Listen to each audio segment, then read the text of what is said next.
You heard of this? Hey yo, this is Mac right here, you know what I'm saying? You heard of this? Street cred, boy, you heard me, you heard me, you heard me, you heard me, you heard me. Hello everyone, DJ Antomattei of Tokyo here. Last video I talked about the hardware side of things. In this one I'll talk about the software. But first I'd like to make one quick correction about something I said in the last video about hardware. About the mixer itself. The way the software works, however loud you have the master volume, or the trim as it is called on the DJ mixer, is how loud your recording will be. You want to make sure you pick up everything from the turntable. So turn the volume on the channel trim and the master volume all the way to maximum. When you're doing this, you can monitor your recording with headphones, but don't have any speakers connected because you may blow them out or blow out your ears or your neighbor's nerves. Now that I got that out of the way, let's take a look at the Audacity program. Now I have Audacity open right now, and let's check these settings. This is what you want to have checked. I'm using a MacBook, so some of these may or may not apply to your computer. Core audio is the only selection that I have to make here, so there's nothing to choose, just leave it on what it is. Here, built-in input is the only one, so I have that checked. And then, this one is very important. There's something that says built-in microphone, and then the other one that says built-in input. You want to have built-in input checked because we're going to have a cable coming out of the master, out of the mixer, going into the line in or the input on the MacBook. And this is what you're going to use to pick up that audio out of the mixer. So have built-in input checked. And then here in the next block it says you can either have mono selected or stereo, but you know, this is 2012 and most of the music from like the past 70 years has been recorded in stereo, so this is the way that we're going to record it. You want to have stereo selected and not mono, unless you're messing around with some really old jazz music that was recorded in mono, but it doesn't matter that much. Alright, so I already have my song pre-recorded and I have it inside of Audacity already.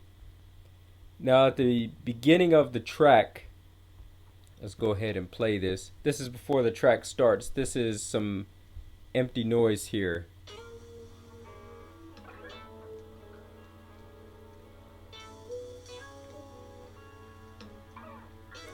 Now this song was recorded with noise that was picked up from the turntable, and there is some popping.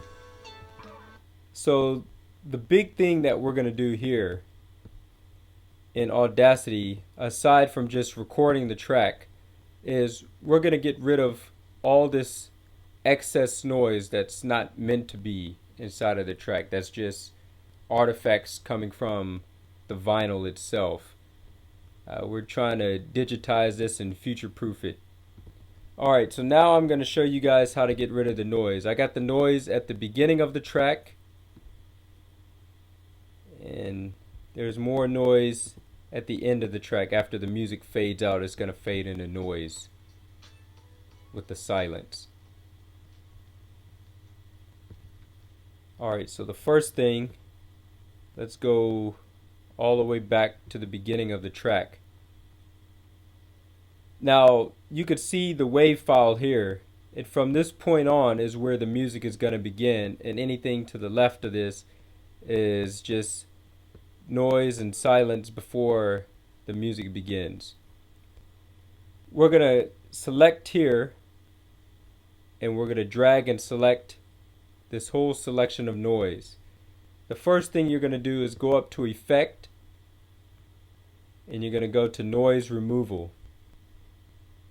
Now you want to take a sample of the noise, so select Get Noise Profile, and that's going to extract a sample. Next thing, hit Command All, And Command All is going to select the entire track. And we're going to go back up to Effect again, and we're going to go back to Noise Removal. These are the settings that I like to use. For noise reduction, I like to have it at 15 decibels. Sensitivity, you could leave that on 0. Frequency, 150.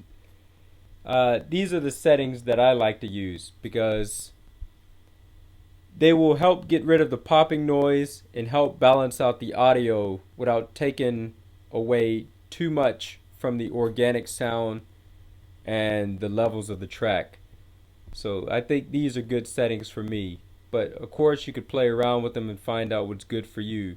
What's good for me you may not like, but this is what I recommend. And then after you're done making your settings, selections, then hit the OK button.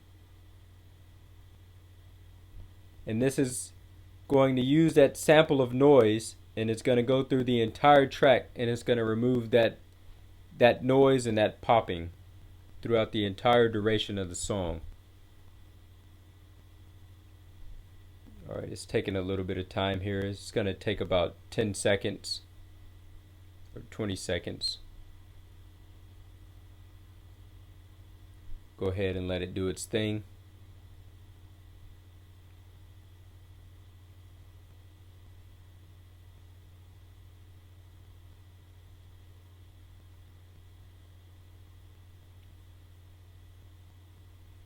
Okay, now that it's finished with the noise removal, you can see all those waves that was in there is gone. It's flat now, flat silence. Alright, so the next thing that we're going to do, we're going to go back to this dead silence again. We're going to select this part, and then we're going to hit the delete button. Now the reason we do that is because we want the beginning of the track to be the first thing that you hear as you press the play button. You want it to be instantaneous play. You don't want to have to wait on that noise to finish before you start hearing audio. So from the moment I hit play, the track starts. Next, we're going to go to the end of the track, and we're going to do the same thing. Let the audio play out. And then once the noise begins, you can start selecting from that portion to the very end of the track. Hit the delete button, and then we're going to select just a little snippet of the end. Go to Effects and go to Fade Out. This is going to make for a very clean transition of the music from music to silence. So it's going to be a very clean fade.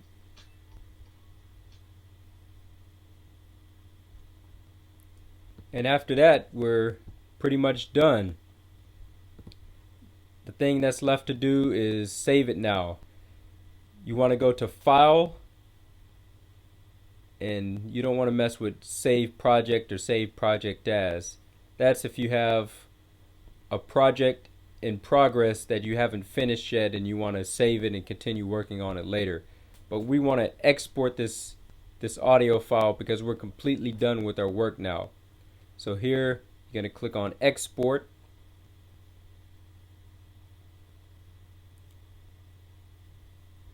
And then there's so many settings that you could save it as. An Apple AIFF, a WAV file, GSM mobile, MP3, FLAC files, MP2. There's so many different settings. I usually do 2 saves. I save it once as an MP3 file in 320 kilobytes per second. That way when I'm listening to it on my iPhone or portable MP3 player, whatnot, I can listen to it in a high enough quality where it's not going to take up a lot of space on my iPhone, but it's going to be of good enough quality that, you know, as an audio file, I'm not going to be complaining about the music sounds bad. And then I save it again a second time because I will be playing this song inside of the club, so I usually save it as a WAV file. WAV is a lossless audio file type that has no degradation in audio, and I save it as a WAV file, one for archiving purposes, and then the other one, when I play it inside the club, I want to play it at the highest possible quality, and I don't want anything to be detracted from it, so I save it as a WAV.